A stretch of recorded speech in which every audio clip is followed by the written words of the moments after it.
Institute of accounting. Tally tutorial part 10 ആണ്. ഇതിൽ accounts വിത്ത് inventory ആണ് ചെയ്യുന്നത്. എങ്ങനെ സ്റ്റോക്ക് ക്രിയേറ്റ് ചെയ്യാം, എങ്ങനെ സ്റ്റോക്ക് ഗ്രൂപ്പ് ക്രിയേറ്റ് ചെയ്യാം, അതുപോലെ എങ്ങനെയാണ് സ്റ്റോക്ക് കാറ്റഗറി ക്രിയേറ്റ് ചെയ്യുന്നത്, ഓപ്പണിംഗ് ബാലൻസ് എങ്ങനെ നൽകാം മുതലായവയാണ് ഇന്നത്തെ വീഡിയോയിൽ പറയുന്നത്. ശ്രദ്ധിച്ച് മനസ്സിലാക്കുമല്ലോ. സംശയമുണ്ടെങ്കിൽ കമന്റ് ചെയ്യാൻ മറക്കരുത്. നമുക്ക് വീഡിയോയിലോട്ട് പോകാം. ടാലി ഓപ്പൺ ചെയ്യുക. ഇവിടെ ഇപ്പൊ ടാലി ഓപ്പൺ ആയിട്ടുണ്ട്. പുതിയൊരു കമ്പനി ക്രിയേറ്റ് ചെയ്യുക. ആൾട്ട് F1 പ്രസ് ചെയ്ത് ക്രിയേറ്റ് കമ്പനി. ഇവിടെ ഇപ്പോ സ്റ്റോക്ക് എന്ന് പറഞ്ഞ് കമ്പനി ക്രിയേറ്റ് ചെയ്യുന്നു. വായിച്ചു നോക്കി ആവശ്യമുള്ളതൊക്കെ നൽകുക. ഇവിടെ മെയിൻറ്റെയിൻ അക്കൗണ്ട്സ് വിത്ത് ഇൻവെന്ററി സെലക്ട് ചെയ്യുക. ഡേറ്റ് ഏതായാലും കുഴപ്പമൊന്നുമില്ല. കമ്പനി സേവ് ചെയ്യാം. ഇവിടെ നമ്മൾ മെയിൻറ്റെയിൻ അക്കൗണ്ട്സ് വിത്ത് ഇൻവെന്ററി സെലക്ട് ചെയ്തത് കൊണ്ട് തന്നെ ഗേറ്റ്വേ ഓഫ് ടാലിയില് മാസ്റ്റേഴ്സിൽ ഒരു ഓപ്ഷൻ ലഭിച്ചിട്ടുണ്ട്, ഇൻവെന്ററി ഇൻഫർമേഷൻ. സ്റ്റോക്കുമായി ബന്ധപ്പെട്ട എല്ലാ കാര്യങ്ങളും നാം ഇവിടെയാണ് ചെയ്യേണ്ടത്. അപ്പൊ എങ്ങനെയാണ് സ്റ്റോക്ക് ക്രിയേറ്റ് ചെയ്യുന്നത് നോക്കാം. അതിന് ഇൻവെന്ററി ഇൻഫർമേഷൻ സെലക്ട് ചെയ്യാം. അപ്പൊ ഇവിടെ നമുക്ക് ഇൻവെന്ററി ഇൻഫർമേഷൻ മെനു ആണ് ലഭിച്ചിരിക്കുന്നത്. അവിടെ സ്റ്റോക്ക് ഗ്രൂപ്പ് കൊണ്ട് മെയിൻ ചെയ്യുന്നത് നാം ക്രിയേറ്റ് ചെയ്യുന്ന പ്രൊഡക്റ്റ് ഏത് ടൈപ്പ് ആണ് അല്ലെങ്കിൽ ഏത് കമ്പനിയുടേതാണെന്നൊക്കെ പറയാനാണ്. നമുക്ക് റിസൾട്ട് എങ്ങനെയാണോ വേണ്ടത് അതിനനുസരിച്ചാണ് നമ്മൾ ഇതിന് ഗ്രൂപ്പ് ഒക്കെ നൽകുന്നത്. സ്റ്റോക്ക് ഗ്രൂപ്പ്, അതുപോലെ stock item, unit of measure, ഇതാണ് സ്റ്റോക്കുമായി ബന്ധപ്പെട്ടിട്ടുള്ള കാര്യങ്ങള്. അപ്പൊ എങ്ങനെയാണ് സ്റ്റോക്ക് ഗ്രൂപ്പ് ക്രിയേറ്റ് ചെയ്യുക എന്ന് നോക്കാം. സ്റ്റോക്ക് ഗ്രൂപ്പില് സിംഗിൾ സ്റ്റോക്ക് ഗ്രൂപ്പില് ക്രിയേറ്റ് സെലക്ട് ചെയ്യുന്നു. നമ്മൾ ലെഡ്ജർ ക്രിയേറ്റ് ചെയ്തിട്ടുണ്ടല്ലേ, അതിലുള്ള അതേ ഓപ്ഷൻ തന്നെയാണ് ഇവിടെ ഉള്ളത്. അപ്പൊ അതിനെക്കുറിച്ച് കൂടുതൽ വിവരിക്കുന്നില്ല. അപ്പൊ ഇവിടെ single stock group create select ചെയ്യുക. നെയിം, ഇപ്പൊ ഏതെങ്കിലും ഒരു പ്രൊഡക്റ്റ് നാം ക്രിയേറ്റ് ചെയ്യുമ്പോൾ അതിന്റെ കമ്പനി നെയിം അല്ലെങ്കിൽ ഏത് ടൈപ്പ് ആണ് അല്ലെങ്കിൽ ഏത് കാറ്റഗറിയിലാണ് ഉൾപ്പെടുന്നതെന്ന് പറയാനാണ് സ്റ്റോക്ക് ഗ്രൂപ്പ് യൂസ് ചെയ്യുന്നത്. ഇപ്പൊ ഞാനൊരു പ്രോഡക്റ്റ് ക്രിയേറ്റ് ചെയ്യാൻ ഉദ്ദേശിക്കുന്നത് BPL കളർ TV എന്നൊരു പ്രൊഡക്റ്റ് ആണ്. അപ്പൊ ഇവിടെ സ്റ്റോക്ക് ഗ്രൂപ്പ് നൽകുന്നത് BPL, കമ്പനി നെയിം ആണ് നൽകുന്നത്. അണ്ടർ, ഈ ഒരു ഗ്രൂപ്പ് ഏത് കാറ്റഗറിയിലാണ് ഉൾപ്പെടുന്നതെന്ന് പറയാനാണ് അണ്ടർ യൂസ് ചെയ്യുന്നത്. അത് പ്രൈമറി നൽകിയാൽ മതി. നമുക്ക് എത്ര ഗ്രൂപ്പും എത്ര സബ് ഗ്രൂപ്പും വേണമെങ്കിൽ നൽകാവുന്നതാണ്. Can quantities of item to be added, no നൽകിയാൽ മതി. അത് നാം ട്രാൻസാക്ഷൻ ചെയ്യുമ്പോൾ എന്താണെന്ന് പറഞ്ഞു തരുന്നതാണ്. ആക്സെപ്റ്റ് ചെയ്യാം. ഈ ഒരു ഗ്രൂപ്പ് മാത്രമേ ഇവിടെ ക്രിയേറ്റ് ചെയ്യുന്നുള്ളൂ. അപ്പൊ അത് ഇവിടെ കാണണമെങ്കിൽ ഡിസ്പ്ലേ എടുക്കുക. എൻ്റർ കീ പ്രസ് ചെയ്താൽ കാണാവുന്നതാണ്. എസ്കേപ്പ് കീ പ്രസ് ചെയ്യുന്നു. ഇൻവെന്ററി ഇൻഫർമേഷനിൽ തന്നെ തിരിച്ചു വരിക. Next stock item. അപ്പോൾ ഇവിടെ ഇൻവെന്ററി ഇൻഫർമേഷനിൽ സ്റ്റോക്ക് ഐറ്റംസ്, അതിൽ ക്രിയേറ്റ്. അപ്പോൾ ഇവിടെ ക്രിയേറ്റ് ചെയ്യുന്ന പ്രൊഡക്റ്റ് BPL കളർ TV. ഇപ്പൊ ഇവിടെ അലിയാസ് കൊണ്ട് മെയിൻ ചെയ്യുന്ന ഷോർട്ട് നെയിം ആണ്. ഈ പ്രൊഡക്റ്റിന് എന്തെങ്കിലും ഷോർട്ട് നെയിം വേണമെങ്കിൽ നൽകാം. പിന്നെ ഉള്ളത് പാർട്ട് നമ്പർ. പ്രൊഡക്റ്റിന് എന്തെങ്കിലുമൊക്കെ ഒരു കോഡ് നൽകണമെങ്കിൽ നമുക്ക് അത് ഇവിടെ നൽകാം. കമ്പ്യൂട്ടറൈസ്ഡ് ബില്ലിംഗ് ഉള്ള ഒരു ഷോപ്പില് അവർ സെയിൽസ് ബില്ല് എൻറ്റർ ചെയ്യുന്ന സമയത്ത് പ്രൊഡക്റ്റിന്റെ നെയിം കംപ്ലീറ്റ് ഒന്നും ടൈപ്പ് ചെയ്യുന്നുണ്ടാവില്ല. അതിന്റെ കോഡായിരിക്കും നൽകാം. ഇപ്പോൾ ബാർകോഡൊക്കെ ഉണ്ടല്ലേ, ബാർകോഡ് റീഡറൊക്കെ വെച്ചിട്ട് ചെയ്യുന്നുണ്ട്. അപ്പൊ അവിടെ ഒരു കോഡാണ് നൽകുന്നത്. അങ്ങനെ കോഡ് നമുക്ക് സെലക്ട് ചെയ്യണമെങ്കിൽ പ്രൊഡക്റ്റ് ക്രിയേറ്റ് ചെയ്യുമ്പോൾ ഇവിടെ കോഡ് നൽകുക. ഇവിടെ ഇപ്പോ BTC1 എന്ന് പറഞ്ഞൊരു കോഡ് നൽകുന്നു. നെക്സ്റ്റ് അണ്ടർ കൊണ്ട് മെയിൻ ചെയ്യുന്നത് നാം നേരത്തെ ക്രിയേറ്റ് ചെയ്തിരിക്കുന്ന ഗ്രൂപ്പ് ആണ്. അത് ഇവിടെ നിന്ന് സെലക്ട് ചെയ്യാം. നെക്സ്റ്റ് യൂണിറ്റ് കൊണ്ട് മെയിൻ ചെയ്യുന്നത് ഏതൊരു പ്രൊഡക്റ്റിന് ഒരു യൂണിറ്റ് ഉണ്ടാവും അല്ലെ. ഇലക്ട്രോണിക്സ് പ്രൊഡക്റ്റിനൊക്കെ മിക്കവാറും നമ്പേഴ്സ് ആയിരിക്കും ഉണ്ടാവുന്നത്, എണ്ണത്തിലാണ് അറിയപ്പെടുന്നത്. റൈസ് പോലുള്ള പ്രോഡക്റ്റ് ഒക്കെ ആണെങ്കിൽ കിലോഗ്രാം, ഗ്രാമിലൊക്കെയാണ് അറിയപ്പെടുന്നത്. ഓയിൽ പോലുള്ള ഐറ്റംസ് ഒക്കെ ആണെങ്കിൽ ലിറ്റർ, മില്ലി ലിറ്റർ, ഇതിലൊക്കെയാണ് അറിയപ്പെടുന്നത് അല്ലെ അതിന്റെ യൂണിറ്റ്. അപ്പൊ അങ്ങനെ യൂണിറ്റ് നൽകാൻ വേണ്ടിയാണ് ഈ ഒരു ഓപ്ഷൻ യൂസ് ചെയ്യുന്നത്. യൂണിറ്റ് നമുക്ക് ആദ്യം തന്നെ ക്രിയേറ്റ് ചെയ്യണമെങ്കിൽ ഇൻവെന്ററി ഇൻഫർമേഷനിൽ യൂണിറ്റ്സ് ഓഫ് മെഷറിൽ ക്രിയേറ്റ് ചെയ്താൽ മതി. ഇല്ലെങ്കിൽ നമുക്ക് ഇവിടെ വെച്ച് ക്രിയേറ്റ് ചെയ്യാം.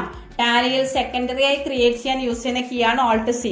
ലെഡ്ജർ മാത്രമല്ല, ടാലിയിൽ എന്തും സെക്കൻഡറി ക്രിയേഷന് വേണ്ടി യൂസ് ചെയ്യുന്ന കീ ആണ് Alt+C. ഇപ്പോൾ ഇവിടെ സിമ്പിൾസ്, നാം ക്രിയേറ്റ് ചെയ്യാൻ ഉദ്ദേശിക്കുന്ന യൂണിറ്റിന്റെ സിമ്പിൾ അല്ലെങ്കിൽ ഒരു ഷോർട്ട് നെയിം. ഇവിടെ ഇപ്പോ NOS എന്ന് പറഞ്ഞ് നൽകുന്നു. ഫോർമൽ നെയിം കംപ്ലീറ്റ് നെയിം ആണ്. നമ്പർ ഓഫ് ഡെസിമൽ പ്ലേസസ്, നാം ക്രിയേറ്റ് ചെയ്യുന്ന യൂണിറ്റിന് ഡെസിമൽ പോർഷൻ ഉണ്ടെങ്കിൽ അത് എത്രയാണെന്ന് നൽകാനാണ് യൂസ് ചെയ്യുന്നത്. നമ്പേഴ്സിനൊന്നും ഡെസിമൽ പോർഷൻ ഇല്ല അല്ലെ. നമ്മൾ 1.5 നമ്പേഴ്സ് ഒന്നും പറയില്ല. 1, 2, 3 പറയുള്ളൂ. അപ്പൊ അവിടെ ഡെസിമൽ വരുന്നില്ല. കിലോഗ്രാം, അതുപോലെ ലിറ്റർ, മീറ്റർ, ഇതിനൊക്കെ ആണെങ്കിൽ നമ്മൾ എന്ത് നൽകണം? ഡെസിമൽ പോർഷൻ നൽകണം. ഇപ്പോൾ 1.5 ലിറ്റർ എന്ന് പറയണമെങ്കിൽ 1.5 നമ്മൾ ടൈപ്പ് ചെയ്യണമെങ്കിൽ അവിടെ ഡെസിമൽ പോർഷൻ ഉണ്ടല്ലേ. അങ്ങനെ ഡെസിമൽ നൽകണമെങ്കിൽ നാം ഇവിടെ ഡെസിമൽ പ്ലേസ് എത്രയാണെന്ന് പറഞ്ഞിരിക്കണം. ഇവിടെ ഇപ്പോൾ ആവശ്യമില്ല. എൻ്റർ കീ പ്രസ് ചെയ്യുക, ആക്സെപ്റ്റ് ചെയ്യുക. നെക്സ്റ്റ് ടാക്സ് ഇൻഫർമേഷൻസ് ഒക്കെയാണ് പറയുന്നത്. അത് ടാക്സിന്റെ വർക്ക് ചെയ്യുമ്പോൾ പറഞ്ഞു തരുന്നതാണ്. Next opening balance. നമുക്ക് വല്ല ഓപ്പണിംഗ് ബാലൻസും ലഭിച്ചിട്ടുണ്ടെങ്കിൽ അത് നൽകുവാനാണ് ഈ ഒരു ഓപ്ഷൻ യൂസ് ചെയ്യുന്നത്. ഇവിടെ ഇപ്പോൾ ഒരു 100 നമ്പേഴ്സ് ഓപ്പണിംഗ് ബാലൻസ് നൽകുന്നു. റേറ്റ് ഒരു 23,000 നൽകുന്നു. അപ്പോൾ അതിന്റെ വാല്യൂ ഇവിടെ ഓട്ടോമാറ്റിക്കായി വരുന്നതാണ്. എൻ്റർ കീ പ്രസ് ചെയ്ത് ആക്സെപ്റ്റ് ചെയ്യുക. ഇനി അതിന്റെ റിസൾട്ട് നമുക്ക് കാണണമെങ്കിൽ എസ്കേപ്പ് കീ പ്രസ് ചെയ്യുക. Again escape, again escape. ഇവിടെ ബാലൻസ് ഷീറ്റ് എടുക്കുകയാണെങ്കിലും പ്രോഫിറ്റ് ഓർ ലോസ് എടുക്കുകയാണെങ്കിലും നമുക്ക് അതിന്റെ റിസൾട്ട് കാണാം. ഇല്ലെങ്കിൽ സ്റ്റോക്ക് സമ്മറി. അപ്പൊ ഇവിടെ നമുക്ക് കാണാവുന്നതാണ് BPL. അതിന്റെ വാല്യൂ ആണ് ഇവിടെ ഉള്ളത്. എൻ്റർ കീ പ്രസ് ചെയ്യുകയാണെങ്കിൽ ആ പ്രൊഡക്റ്റ് ഏതാണെന്ന് നമുക്കിവിടെ കാണാവുന്നതാണ്. ഒന്ന് എസ്കേപ്പ് കീ പ്രസ് ചെയ്യുന്നു. ഇവിടെ ബട്ടൺ പാനൽ കാണാം F4 ഗ്രൂപ്പ്. അപ്പൊ F4 പ്രസ് ചെയ്താൽ ഗ്രൂപ്പ് വൈസ് ഡിസ്പ്ലേ. അപ്പൊ ഗ്രൂപ്പ് വൈസ് ഡിസ്പ്ലേ തന്നെയാണ് നമുക്ക് കാണുന്നത്. ആ ഗ്രൂപ്പ് സെലക്ട് ചെയ്ത് എൻ്റർ കീ പ്രസ് ചെയ്താൽ പ്രൊഡക്റ്റ് നെയിം കാണാവുന്നതാണ്. എസ്കേപ്പ് കീ പ്രസ് ചെയ്യുന്ന അഗൈൻ സ്റ്റോക്ക് സമ്മറി. ഇവിടെ F5 പ്രസ് ചെയ്യുകയാണെങ്കിൽ item wise display. F7 show profit or loss. ഇവിടെ സെയിൽസോ പർച്ചേസോ ഒന്നും നൽകിയിട്ടില്ല, അതുകൊണ്ട് അത് ഇവിടെ കാണാൻ സാധിക്കുന്നതല്ല. അപ്പൊ ഇങ്ങനെയാണ് സ്റ്റോക്ക് ഐറ്റം ക്രിയേറ്റ് ചെയ്യുന്നത്. വീണ്ടും ഇൻവെന്ററി ഇൻഫർമേഷൻ സെലക്ട് ചെയ്യുന്നു. ഇവിടെ ഇപ്പൊ നമുക്ക് സ്റ്റോക്ക് ഗ്രൂപ്പ്, സ്റ്റോക്ക് ഐറ്റം എന്നിങ്ങനെ 2 ഓപ്ഷൻസ് മാത്രമേ ഉള്ളൂ. ഇതിന് പുറമെ മറ്റൊരു ഓപ്ഷൻ ഉണ്ട്, സ്റ്റോക്ക് കാറ്റഗറി. അതിവിടെ ഇനാക്റ്റീവ് ആണ്. അത് ആക്ടിവേറ്റ് ചെയ്യാൻ വേണ്ടി F11 കീ പ്രസ് ചെയ്യുക. F11 features. അതിൽ ഇൻവെന്ററി ഫീച്ചേഴ്സ് അല്ലേ, എൻ്റർ കീ പ്രസ് ചെയ്ത് താഴെ സ്റ്റോറേജ് ആൻഡ് ക്ലാസിഫിക്കേഷനിലെ മെയിൻറ്റെയിൻ സ്റ്റോക്ക് കാറ്റഗറി യെസ് ആക്കാം. സേവ് ചെയ്യുക. Again escape key. ഇവിടെ നമുക്ക് സ്റ്റോക്ക് കാറ്റഗറീസ് കാണാൻ സാധിക്കും. സ്റ്റോക്ക് കാറ്റഗറി കൊണ്ട് മെയിൻ ചെയ്യുന്നതും നാം ക്രിയേറ്റ് ചെയ്യുന്ന പ്രൊഡക്റ്റ് ഏത് കാറ്റഗറി ആണെന്ന് പറയാൻ വേണ്ടിയിട്ടാണ്. ഇപ്പൊ നാം ചെയ്തിരിക്കുന്ന പ്രൊഡക്റ്റ് BPL കളർ TV ആണ് അല്ലെ. അപ്പൊ അവിടെ സ്റ്റോക്ക് ഗ്രൂപ്പ് എന്ന് പറഞ്ഞിട്ട് BPL എന്ന് നൽകി. സ്റ്റോക്ക് കാറ്റഗറിയിൽ നമുക്ക് എന്ത് നൽകാം, കളർ TV എന്ന് പറഞ്ഞ് നൽകാം. അപ്പൊ സ്റ്റോക്ക് ഐറ്റം ക്രിയേറ്റ് ചെയ്താൽ നമുക്ക് സ്റ്റോക്ക് ഗ്രൂപ്പും സെലക്ട് ചെയ്യാൻ സാധിക്കുന്നതാണ്, സ്റ്റോക്ക് കാറ്റഗറിയും സെലക്ട് ചെയ്യാവുന്നതാണ്. ഇപ്പോൾ ഇവിടെ സ്റ്റോക്ക് കാറ്റഗറിയിൽ ക്രിയേറ്റ് കളർ TV. അവിടെ നമുക്ക് സബ് ഗ്രൂപ്പ് ക്രിയേറ്റ് ചെയ്യാം. ഇവിടെ ഇപ്പോൾ പ്രൈമറി തന്നെ സെലക്ട് ചെയ്യുന്നു, ആക്സെപ്റ്റ് ചെയ്യുന്നു, എസ്കേപ്പ് ചെയ്യുക. Next stock item. നേരത്തെ ക്രിയേറ്റ് ചെയ്തിരിക്കുന്ന സ്റ്റോക്ക് ഐറ്റം ഇവിടെ ആൾട്ടർ ചെയ്യുന്നു. അപ്പോൾ ആൾട്ടർ സെലക്ട് ചെയ്യുക. BPL കളർ TV അല്ലെങ്കിൽ BTC1 നമ്മൾ ഷോർട്ട് നെയിം നൽകിയിട്ടുണ്ട് അല്ലെ. ഏത് സെലക്ട് ചെയ്താലും നേരത്തെ ആ ഒരു വിൻഡോ തന്നെയാണ് ലഭിക്കുന്നത്. അപ്പൊ ഇവിടെ under BPL then category colour TV.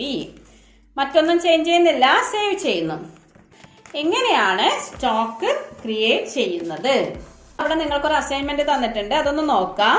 അതില് പ്രോഡക്റ്റ് നെയിം ഉണ്ട്, stock item, stock category, stock group, അതുപോലെ ഓപ്പണിംഗ് സ്റ്റോക്ക്. ഇത്രയും കാര്യങ്ങൾ നിങ്ങൾക്ക് തന്നിട്ടുണ്ട്. അപ്പൊ അതെങ്ങനെയാണ് ക്രിയേറ്റ് ചെയ്യുക എന്ന് നോക്കാം. ഇപ്പൊ പുതിയൊരു കമ്പനി ക്രിയേറ്റ് ചെയ്യാം. അതിനുവേണ്ടി Alt F1 then create company.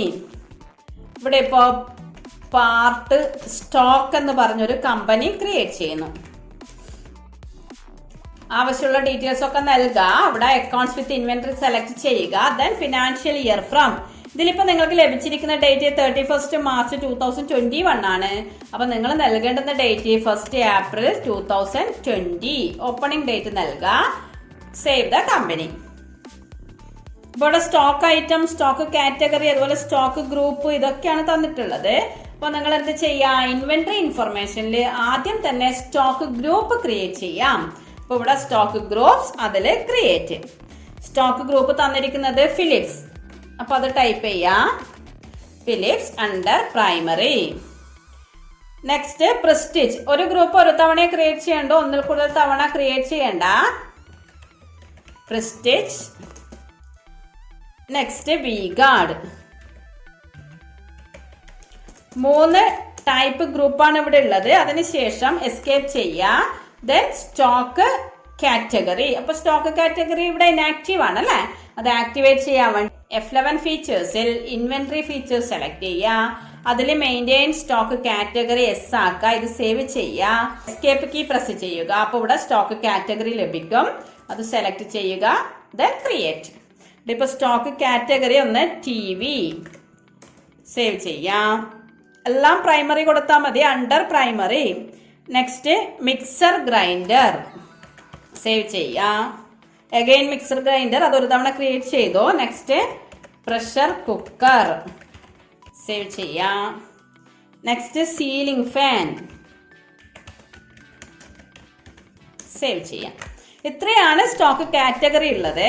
അതിനുശേഷം എസ്കേപ്പ് കീ പ്രസ് ചെയ്യുക. നെക്സ്റ്റ് സ്റ്റോക്ക് ഐറ്റം ക്രിയേറ്റ് ചെയ്യുക. അതിൽ ക്രിയേറ്റ്. അപ്പൊ ഇവിടെ ഫസ്റ്റ് തന്നിരിക്കുന്നത് ഫിലിപ്സ് TV 21 ഇഞ്ച്. അപ്പൊ അതുപോലെ ടൈപ്പ് ചെയ്യാം, Philips TV 21 inch. Under part number വേണമെങ്കിൽ നൽകാം. ഇവിടെ ഇപ്പൊ PTV എന്ന് പറഞ്ഞിട്ട് നൽകുന്നു, PTV1 എന്ന് പറഞ്ഞ് നൽകുന്നു. അണ്ടർ ഏത് ഗ്രൂപ്പിലാണ്? ഫിലിപ്സ് എന്ന ഗ്രൂപ്പിൽ അല്ല. അത് ഇവിടെ നിന്ന് സെലക്ട് ചെയ്യുക. ദെൻ കാറ്റഗറി TV ആണ്, അപ്പൊ TV സെലക്ട് ചെയ്യുക. യൂണിറ്റ് നമ്മൾ ഇതുവരെ ക്രിയേറ്റ് ചെയ്തിട്ടില്ല. ഇതുപോലുള്ള ഏതൊരു പ്രൊഡക്റ്റിന്റെ യൂണിറ്റ് നമ്പേഴ്സ് ആയിരിക്കും. നമ്പേഴ്സ് നൽകിയാൽ അല്ലെങ്കിൽ യൂണിറ്റ് നൽകിയാൽ മാത്രമേ നമുക്ക് ഓപ്പണിംഗ് ക്വാണ്ടിറ്റി നൽകാൻ സാധിക്കുകയുള്ളൂ. അതുകൊണ്ട് യൂണിറ്റ് Alt+C പ്രസ് ചെയ്ത് ക്രിയേറ്റ് ചെയ്യാം. നമ്പേഴ്സ് ആണ്, അപ്പൊ ഷോർട്ട് നെയിം NOS എന്ന് പറഞ്ഞ് നൽകുന്നു. കംപ്ലീറ്റ് നെയിം ഇവിടെ നൽകുക. നമ്പർ ഓഫ് ഡെസിമൽ പ്ലേസസ് നൽകണമെന്നില്ല, ആക്സെപ്റ്റ് ചെയ്യുക. ദെൻ ക്വാണ്ടിറ്റി ഇവിടെ 10 ആണ് പറഞ്ഞിരിക്കുന്നത്, അപ്പൊ 10 നമ്പേഴ്സ് ആയിരിക്കും. അതിന്റെ റേറ്റ് എന്ന് പറയുന്നത് 24,000. ഇപ്പൊ എമൗണ്ട് ഇവിടെ ഓട്ടോമാറ്റിക്കായി വരുന്നതായിരിക്കും, ആക്സെപ്റ്റ് ചെയ്യുക. ഇതുപോലെ എല്ലാ പ്രൊഡക്റ്റും ക്രിയേറ്റ് ചെയ്യുക. Next Philips mixer grinder, part number വേണമെങ്കിൽ നൽകാം. PMG1 എന്ന് പറഞ്ഞ് നൽകുന്നു. പാർട്ട് നമ്പറോട് മെയിൻ ചെയ്യുന്നത് ഷോർട്ട് നെയിം അല്ലെങ്കിൽ ഒരു കോഡാണ് കേട്ടോ. Under Philips, then category mixer grinder. ഏത് കമ്പനിയുടെ ഏത് ടൈപ്പ് പ്രൊഡക്റ്റ് ആണ് അതാണ് അണ്ടറും കാറ്റഗറി കൊണ്ട് മെയിൻ ചെയ്യുന്നത്. ഇത് ഇതുപോലെ തന്നെ നൽകണമെന്ന് ഒരു നിർബന്ധമില്ല. നിങ്ങൾക്ക് റിപ്പോർട്ടിൽ എങ്ങനെയാണോ കാണേണ്ടത് അതുപോലെ നൽകുക. നമ്പേഴ്സ് ഓപ്പണിംഗ് ക്വാണ്ടിറ്റി കൊടുക്കാം. 8 നമ്പേഴ്സ് അറ്റ് 3,400. അപ്പോൾ ക്വാണ്ടിറ്റി 8, റേറ്റ് 3,400. വാല്യൂ ഓട്ടോമാറ്റിക്കായി വരുന്നതാണ്, സേവ് ചെയ്യാം. Next Prestige mixer grinder, part number നൽകുവാണെങ്കിൽ PRNG1 എന്ന് പറഞ്ഞ് നൽകുന്നു. Under Prestige category mixer grinder, unit numbers, then quantity 10 at 3,800. Quantity 10, rate 3,800. Then value ഓട്ടോമാറ്റിക്കായി വന്നിട്ടുണ്ട്. Next Prestige pressure cooker, part number PPC എന്ന് പറഞ്ഞ് നൽകുന്നു. ഇവിടെ Prestige category pressure cooker, unit numbers, then quantity 8 numbers at 2,250. Amount ഓട്ടോമാറ്റിക്കായി വന്നിട്ടുണ്ട്, accept ചെയ്യാം. Next V-Guard ceiling fan,